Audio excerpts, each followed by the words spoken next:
and losers, baby. It's time to win. It's time to lose. Seth, who showed out and who needs to go home?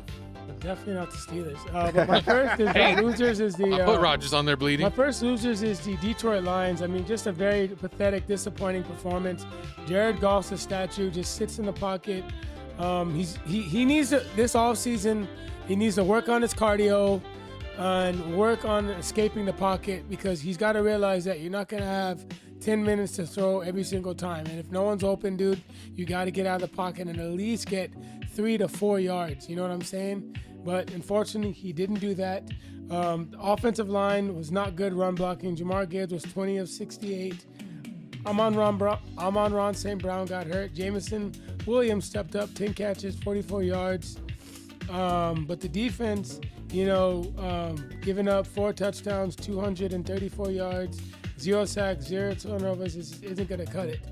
And, last year, the Detroit Lions, despite injuries, defense, matched its offense. And I understand losing Aaron Glenn, and now you have Kevin Shepard, I believe he used to play for the Giants, if I'm not mistaken. But that defense has definitely regressed. And the problem with the Detroit Lions is they just can't, make key third down stops. They just can't. And they're not getting pressure to the quarterback. And if I'm a Detroit Lions fan, I am concerned. Hopefully Dan Campbell has sat down with Kevin Shepard and figured out a scheme to get more pressure to the quarterback. But, ultimately the Detroit Lions right now aren't going to go very far if they don't tighten up on that defense. They gotta create more turnovers. They got a lot of injuries, so as well. I know, but still, I mean, look at the 49ers. They're getting it done. Facts. My next team is the Kansas City Chiefs, losing to the Dallas Cowboys, 28-31. I mean, Patrick Mahomes played really well. 23 of 24, 261 yards, 4 passing touchdowns. He was sacked 3 times. Kelsey was 4 for 45. Rashid Rice, 88 catches for 92 yards and 2 tutties. Xavier Worthy, 461. Kareem Hunt, 14 carries, 54 yards. Not great. I mean, that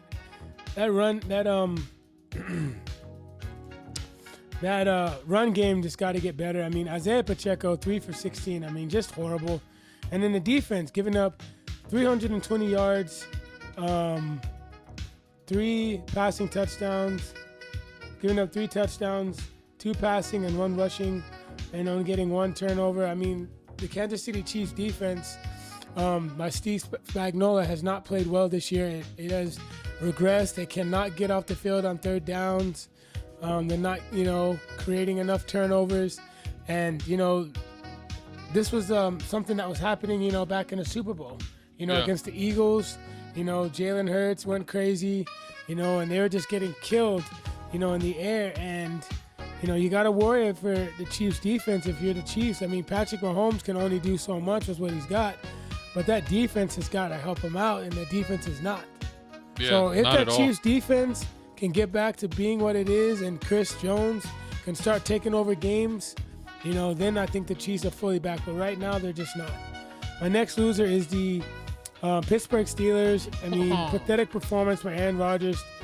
10 for 21, 117 yards passing, only 1 touchdown. No touchdowns, 1 sack. Jalen Warren, 10 for 35, 1 touchdown. DK Metcalf, the guy you traded and you signed him to a 5-year contract, only got 5 catches for 32 yards.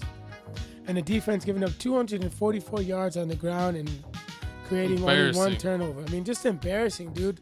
And I don't buy the Bills, but the fact that Josh Allen didn't even have a good game statistically either, and they still found ways to lose.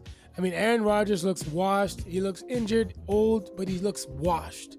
And him throwing his players underneath the bus, not taking accountability, and the Steelers just went all out for Aaron Rodgers and let Aaron Rodgers kind of dick him around this offseason instead of going out and, either getting a younger quarterback, like a younger bridge quarterback, like a Mac Jones, or maybe going out and signing Sam Darnold. Yeah. Or drafting someone. But no, You wanted to pretty much let Aaron Rodgers hold you hostage, and you have no backup. And you really have no plan because you're not bad enough to get in the position to getting your franchise quarterback. That's been the problem ever since Ben Roethlisberger fell off. That we haven't really got a suitable backup. I mean, we've tried Mason Rudolph, we tried Kenny Pickett. I don't even know why I didn't want us to get Rodgers. Why are we going to get a guy that's maybe playing in his last or second to last NFL season when we could be developing a quarterback of the future? I don't understand why we were still a win now team. And I think that's the problem with Tomlin, that he's never wanted to rebuild. Even, with, barely getting winning seasons for as long as he's have. It's not worth it if you're just going to lose in the first round every single year. You maybe take a year where you don't make the playoffs so you get a better draft pick, maybe where you play the younger guys, they get development, and then you could really do something the next year. But he's just fine with being mediocre. And honestly, Pittsburgh, the fans, they're sick of it. So they were chanting, fire Mike Tomlin. It might be the end of his journey. And I'd actually think he'd be a great coach for the New York Giants, and that's rumors that are going around right now that the Giants may be looking at him as their replacement for head coach. So we'll wait and see. I think Tomlin, even if he wins one round in the playoffs, he's still gone. He's got to dang near get to the Super Bowl to save his job. Yeah, that's exactly what the Giants need, is a coach that can't get past the first round. No, I mean, get there. He's a good coach. He's won a Super Bowl. It's just but the thing feel about like that is expectations get even higher, though. You know what I mean? Yeah. But I'm gonna go ahead and go to my winners. My first winner is the Green Bay Packers, winning 31-24 against the Detroit Lions. Love was 18 of 30, 234 yards passing, 4 tutties, QBR of 124. Josh Jacobs didn't have a great day. 17 of 83. It wasn't bad. Almost 5 yards to carry. Okay, all right. And then what's his name? Dante Wicks, 6 of 94. Christian Watson, 4 of 80. 1 touchdown. Wicks had 2 touchdowns. Sorry about that. And Romeo Doubs, 4 catches, 20 yards, and 1 touchdown. Jordan Love had a get-right game. Much better than the previous games he's played in. Dude wasn't doing shit. You know what I mean? Against the Panthers, he didn't do anything. Browns, he didn't do shit. He's been inconsistent. He's been very inconsistent. But like I said, if he can build off this and be more consistent, I think the Packers can make a really, really, really good push to go deep in the playoffs, especially with that defense. That made Jared Goff look uncomfortable and shut down, Detroit's run game, which is very hard to do. Oh, yeah. My next winner is the Dallas Cowboys, winning 3 in a row, 28-31 at home on Thanksgiving. Dak Prescott, 27 of 39, 320 yards passing, 2 passing touchdowns, QBR of 100. Javonte Williams, 17 of 59. Davis, 4 of, what do you have? He had 3 for 47 and 1 rushing touchdown. CD, 7 of 112, and then Pickens, 6 of 88. And I also forgot to mention that CD Lamb also had a receiving touchdown. And Dallas looks really well. The addition of Quentin Williams has really, really helped them. Because that defense that Matt Uvafor was, the worst in the league, or second to worst. And now, it's at least in the middle of the pack. Dallas is, getting more pressure to the quarterback. And then that, passing of Marshall Leland is definitely, inspiring the Cowboys and actually, playing for him. And that's amazing that, they're dedicating this season to him. Yeah. It's still very, very, very heartbreaking and sad, what happened to him. But, the Cowboys they're doing it for him. And then my next winner is I got to go with the Bears. Excuse me. Yes, the Chicago Bears. Sorry, Kodak. Getting a dub against the Philadelphia Eagles at home. No, on the road. on Black Friday. Caleb Williams was A superstar. Caleb Williams was 17 to 36. Not great at all. I mean, he had 1 touchdown, 1 interception. He was sacked twice. But it was a run game that really showed out and really masked a lot of, Caleb Williams' flaws. 22 of 130, 1 touchdown for Kyle Mungai. Swift 18 carries, was the guy. 120. Killed it. 5 on the ground and 1 touchdown. Ex-Eagles player Swift doing it to his old team. The receiving wasn't really anything. I mean, Clement, 3 of 36. Burden, 4 of 30. Loveland, 3 of 28. Moore, 2 of 17.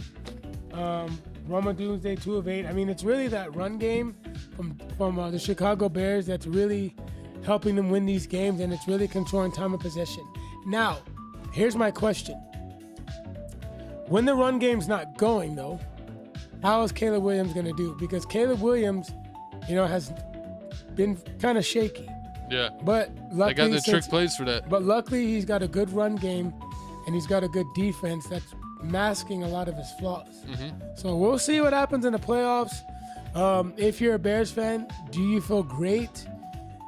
I would say have mixed emotions because, I'm really confident in the run game and the defense is solid. But Caleb Williams, I mean, that's definitely something you have to be nervous about. What do you think, Shooter? What I've seen from Bears fans is they are 100% in. They don't think that, they got lucky. They don't think this and that. They think their team is the real deal. From personal friends that are Bears fans to seeing it on YouTube and social media, anyone that is the supporters of the Bears or covers of the Bears, they are believing them. They think this is too many wins in a row where it's not a fluke and nobody can say nothing. So the Bears fans are in full effect behind this team. And in my last team, got a big upset at home is the Carolina Panthers winning 28-31. And I told you, Shooter and Kodak, that the Panthers were going to be better than what you thought at the beginning of the year. But the only thing that kind of got me backing off of him is Bryce Young. He's consistently inconsistent, and the Panthers, to me, are a team that plays convenient when it's convenient for them, and they're consistently inconsistent home underdog team. They play good at home against underdog when they're the underdog, and then on the road, they also have gotten maybe 2 upsets. But like I said, the Panthers, I got to give credit where credit is due. But, Bryce Young, was 15 of 20, 206 yards, 3 touchdowns. Chuba Hubbard, 17 of 83. Rico Dowell, 15 of 58. Coker, 4 for 74, 1 touchdown. Tedero McMillan, 1 catch, 43 yards and a touchdown. And then Chuba Hubbard also had a receiving touchdown, 2 for 41 yards.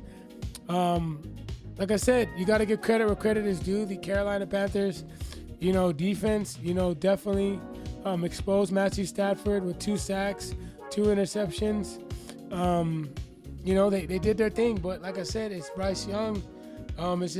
He's inconsistent. Yeah. He plays good one game, and then another game, garbage. It's what are we doing? Yeah. So he is the biggest question mark with that team. And, they have to be very, very careful because don't let Bryce Young fool you, because we got to see how he finishes the rest of the year, and if they make the playoffs, how he does in the playoffs. I tell you what, if I'm already looking at drafting another quarterback or seeing what's available out there. I do not believe in Bryce Young. To me, he's too inconsistent. He's a small quarterback. I don't see it. Go ahead. I mean, Ben Johnson, I don't feel like he's gonna get gonna change for the Bears, right? No, Bryce Young. Talking about the Panthers, Kodak. Oh, the Panthers. Oh, I'm for Caleb Williams. I'm still traumatized about Caleb Williams and them beating us. You said inconsistent. Yeah, I think Caleb Williams, but the Panthers. I mean, Bryce. At first I didn't believe in Bryce Young, but I feel like he's the guy, man. He's the guy for them. He is inconsistent, but I feel like with if they had one more wide receiver, if they had an actually good wide receiver, because I don't believe Xavier Leggett is really doing that good. Maybe he's a good number 2 wide receiver, but I don't feel like he's that good. But the run game for the Panthers has definitely stepped up, so to give it to them. So I mean, I don't feel like you feel about them getting rid of Bryce too soon. Get rid of him. I feel like if this season wasn't going the way it was going, then yeah, but he's surprising everybody. So you got to keep him now. So you might as well just move on and draft something else. Draft a wide receiver, draft an O-line. That's what you really need to do. Beef up that O-line, help out Bryce Young so he can stay in the pocket and throw the ball more. The longer he has time in the pocket, the more pass he can do, make more passes he can throw. That's how I feel about the Panthers. You know, I got to shut the Panthers. But those are my winners and losers for week 13. Hey. Boom, boom, boom, boom. Oh, wait. I got the horn right here. There you go. The best segment of the show sets winners and losers. Let's go ahead.